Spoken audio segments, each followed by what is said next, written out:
I've defended Ram for 15 years. I've told people that the ride quality, the interior, and the Hemi power were worth the occasional manifold bolt or the standard maintenance issues. I've built my career on these trucks, but I can't do it anymore. In the last 6 months, something has shifted in my shop. It's no longer about simple repairs. It's about a fundamental collapse in quality and a parts supply chain that has left my customers stranded for months. Today, I'm doing something I never thought I'd do. I'm telling you why I've stopped recommending the Ram 1500 and why, if you're currently out of warranty, you need to seriously consider selling your truck before the market realizes what I'm seeing on my lifts every single day. The disposable internal crisis.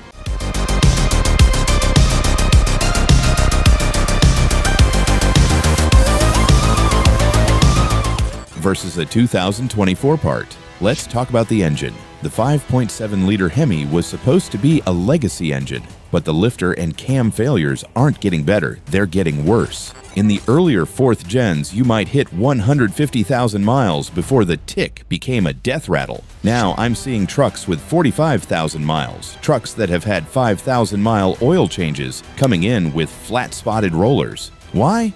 Because the metallurgy has changed. To save costs, the hardening process on these components has been compromised. We are seeing engines that are essentially disposable after the warranty expires. When an engine repair costs $7,000 because you have to pull the heads and replace the cam on a truck that's only 4 years old, that is a failure of the brand, not the owner. I'm seeing this constantly. You're paying for a premium truck, but getting engine internals that don't even meet the longevity standards of the trucks from 2005. It's frustrating to watch. The ZF8 transmission shear problem.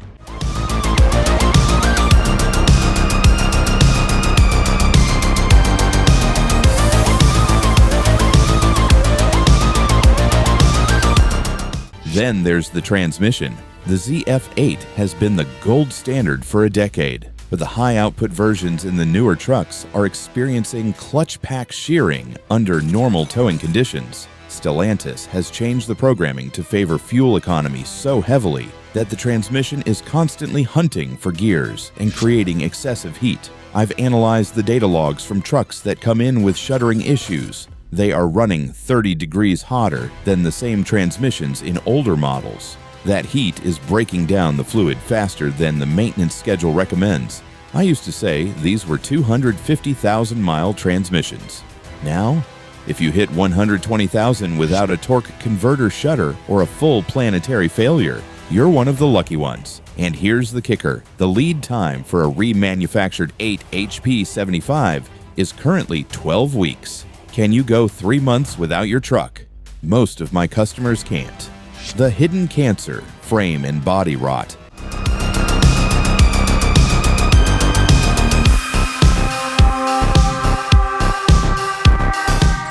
Even if the engine and transmission manage to survive the miles, the body itself might not. Ram has a rust problem that many owners don't discover until it's far too late. In some cases, it's even worse than the notorious corrosion issues that plagued trucks in the early 2000s. The problem lies in the design of the newer boxed frames. While they add strength and improve crash performance, they also create hidden moisture pockets where water, road salt, and debris become trapped. Once that corrosion process starts, there's very little an owner can do to stop it. I'm seeing 2021 and 2022 models with frame scaling that looks more appropriate for a 2-decade-old farm truck than a modern pickup.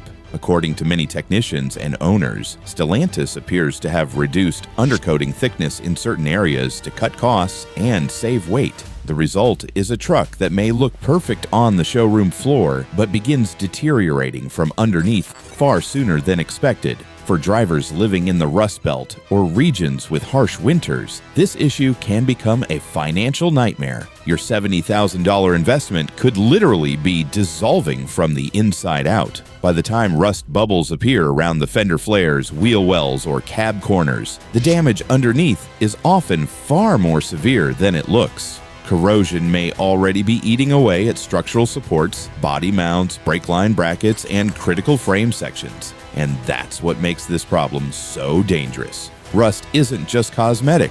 It doesn't simply affect resale value or appearance. Left unchecked, it can compromise the truck's structural integrity, reduce crash protection, and turn what should be a durable work vehicle into a serious liability. The most alarming part, much of the damage remains hidden until repair costs reach thousands of dollars, leaving owners shocked by a problem they never saw coming. The Stellantis stagnation parts trap.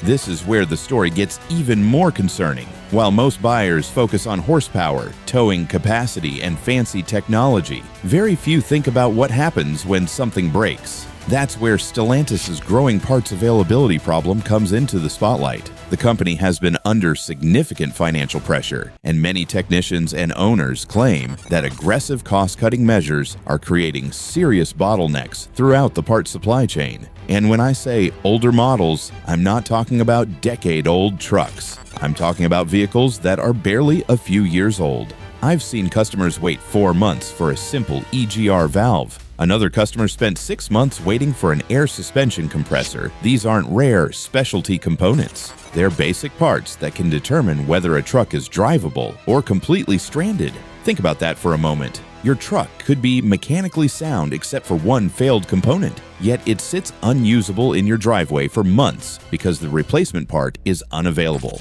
Meanwhile, the payments don't stop. Insurance premiums keep coming. Registration fees still have to be paid. You're essentially spending hundreds of dollars every month to own a vehicle that can't leave your property. The real problem isn't just the delay itself, it's the uncertainty. Dealers often can't provide accurate arrival dates because they don't know when the parts will become available. Customers are left in limbo, constantly calling for updates and receiving the same answer: "We're still waiting."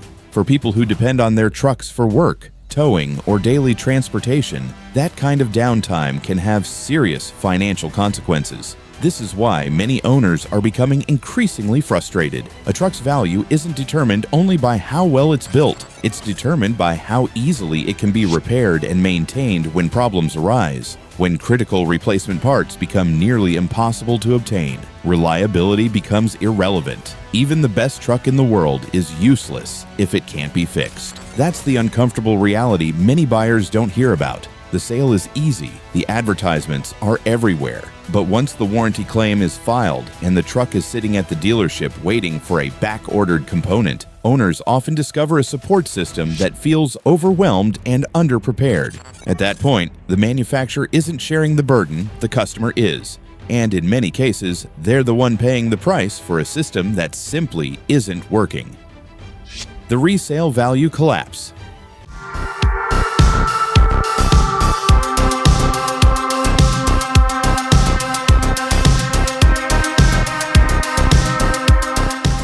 The market is starting to wake up.